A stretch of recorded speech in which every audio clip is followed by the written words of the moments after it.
Assalamualaikum warahmatullahi wabarakatuh. Berjumpa lagi dengan Ibu di pelajaran PPKN.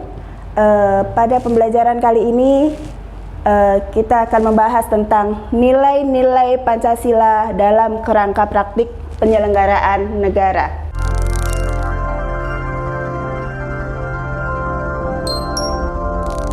Oke, memasuki materi pertama yaitu pokok-pokok sistem pemerintahan Indonesia setelah amandemen Undang-Undang 1945 yang keempat ya, menurut Hamdi pada tahun 2013. Jadi pokok yang pertama, Indonesia berbentuk negara kesatuan dengan prinsip otonomi yang luas. Jadi wilayah negara itu terbagi dalam provinsi-provinsi. Negara kesatuan itu adalah suatu negara yang terbagi dalam wilayah-wilayah yang mempunyai satu pemerintah pusat dan mempunyai satu konstitusi. Itu negara kesatuan, ya.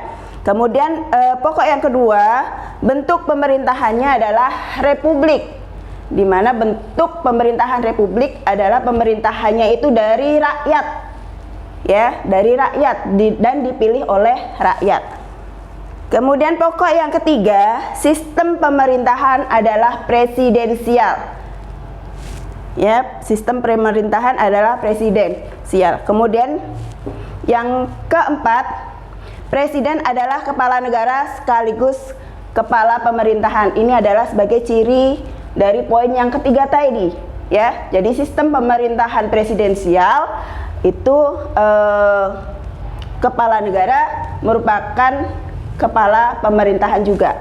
Kemudian pokok yang kelima, kabinet atau menteri itu diangkat oleh presiden dan tanggung jawab juga kepada presiden, bukan kepada parlemen, ya. Kemudian pokok yang keenam, parlemen terdiri dari dua bagian atau biasa disebut dengan bikameral, ya. Kalau di Indonesia parlemen ini ada DPR dan DPD, ya, yang mempunyai kekuasaan legislatif dan mengawasi jalannya pemerintahan.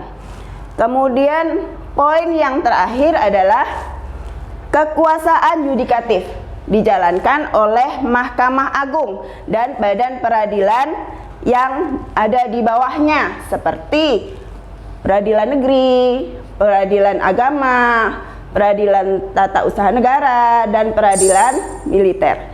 Oke, materi yang kedua adalah konsep pembagian kekuasaan di Indonesia.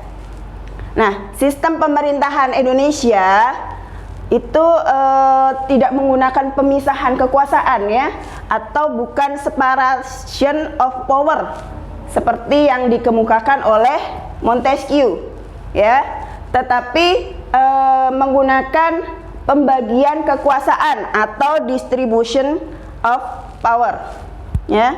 Jadi di Indonesia itu menerapkan mekanisme check and balance, ya, yaitu lembaga-lembaga negara saling mengawasi dan membatasi kekuasaan masing-masing. Berdasarkan Undang-Undang Dasar 1945, pembagian kekuasaan di Indonesia terdiri atas dua bagian, ya. Yang pertama, pembagian kekuasaan secara horizontal, ya. Dan yang kedua adalah pembagian kekuasaan secara vertikal. Pembagian secara horizontal ini menitik beratkan pada fungsi masing-masing bagian pemerintah pusat. Jadi secara horizontal, secara sejajar, ya. Kemudian pembagian secara vertikal merupakan pembagian kekuasaan berdasarkan tingkatan pemerintahan dari pusat sampai ke tingkat daerah. Nah, pembagian kekuasaan secara horizontal, ya, itu terbagi menjadi 6, ya. Yang pertama, kekuasaan konstitutif. Kekuasaan konstitutif yaitu kekuasaan untuk mengubah pasal-pasal dalam undang-undang dasar atau yang biasa kita kenal dengan amandemen, ya. Jadi bukan undang-undang dasarnya yang diubah, tetapi pasal-pasalnya yang diubah. Nah, kekuasaan ini dimiliki oleh MPR atau Majelis Permusyawaratan Rakyat. Kemudian yang kedua, kekuasaan eksekutif. Ya, kekuasaan eksekutif yaitu kekuasaan untuk menjalankan undang-undang dan penyelenggaraan pemerintahan. Nah, kekuasaan ini dipegang oleh presiden, ya, sebagaimana ditegaskan dalam pasal 4 ayat 1. Kemudian yang ketiga adalah kekuasaan legislatif. Kekuasaan legislatif yaitu kekuasaan untuk membentuk undang-undang. Nah, kekuasaan ini dipegang oleh DPR dan DPD. Kemudian yang keempat adalah kekuasaan yudikatif. Kekuasaan yudikatif adalah kekuasaan untuk menyelenggarakan peradilan guna menegakkan hukum, ya.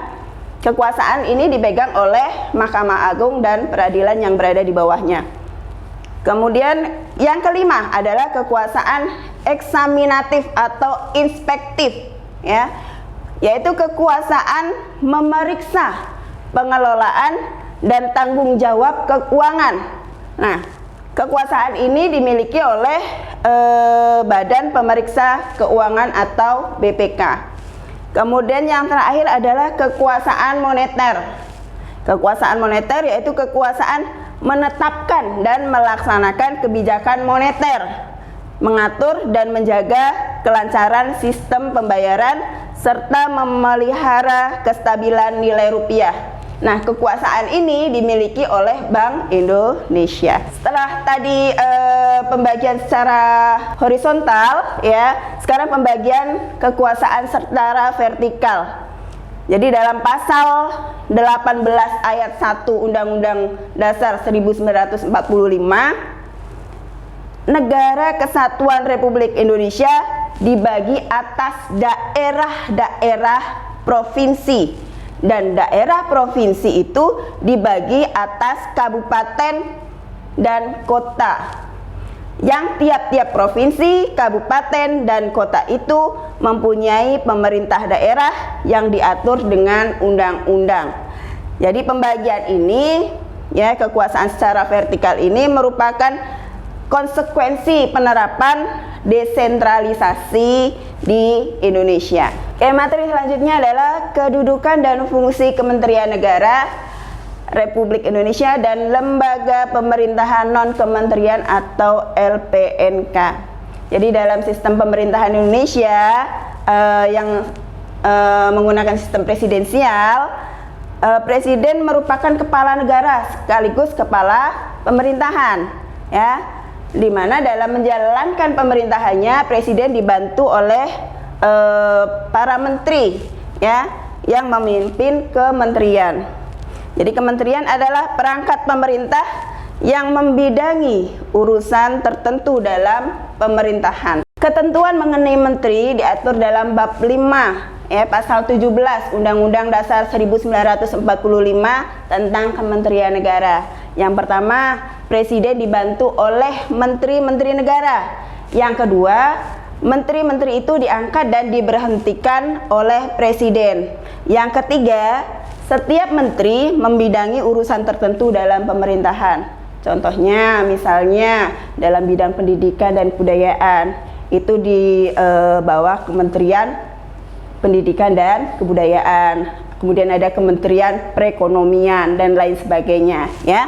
Kemudian yang keempat, pembentukan, pengubahan, dan pembubaran Kementerian Negara diatur dalam undang-undang. Lembaga pemerintahan non-kementerian itu ada beberapa, ya, yang kita kenal seperti BPS atau Badan Pusat Statistik, Bappenas, Badan Perencanaan Pembangunan Nasional, BKPM, Badan Koordinasi Penanaman Modal, Bulog, ya, Badan Urusan Logistik. Itu berada di bawah koordinasi Menteri Koordinator Bidang Perekonomian.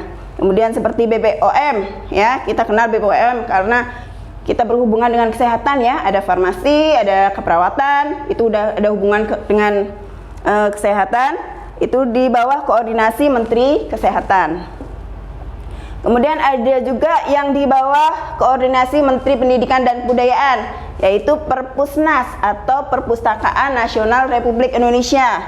Kemudian ada LIPI dan BSN, ya, itu di bawah koordinasi Menteri Riset, Teknologi dan Pendidikan Tinggi. Kemudian yang terakhir ada BKKBN, itu di bawah Menteri Pemberdayaan Perempuan dan Perlindungan Anak. Kemudian ada lembaga non-kementerian yang bertanggung jawab langsung kepada Presiden, ya, itu seperti BIN atau Badan Intelijen Negara. Ini sering kita dengar sekarang ya, BIN ini ya. Kemudian BMKG atau Badan Meteorologi, Klimatologi dan Geofisika. Ini yang biasanya ngurusin kayak gempa dan lain sebagainya, ya. Kemudian ada BPKP, Badan Pengawas Keuangan dan Pembangunan. Ada BNN, Badan Narkotika Nasional, ya. Ada BNPB atau Badan Nasional Penanggulangan Bencana, ya. Ada Basarnas, Badan SAR Nasional. Ada BNPT, Badan Nasional Penanggulangan Teroris, dan ada Lemhamnas, Lembaga Ketahanan Nasional. Sekian materi dari Ibu hari ini. Semoga kita selalu dalam lindungan Allah, selalu sehat dan tetap semangat. Wassalamualaikum warahmatullahi wabarakatuh.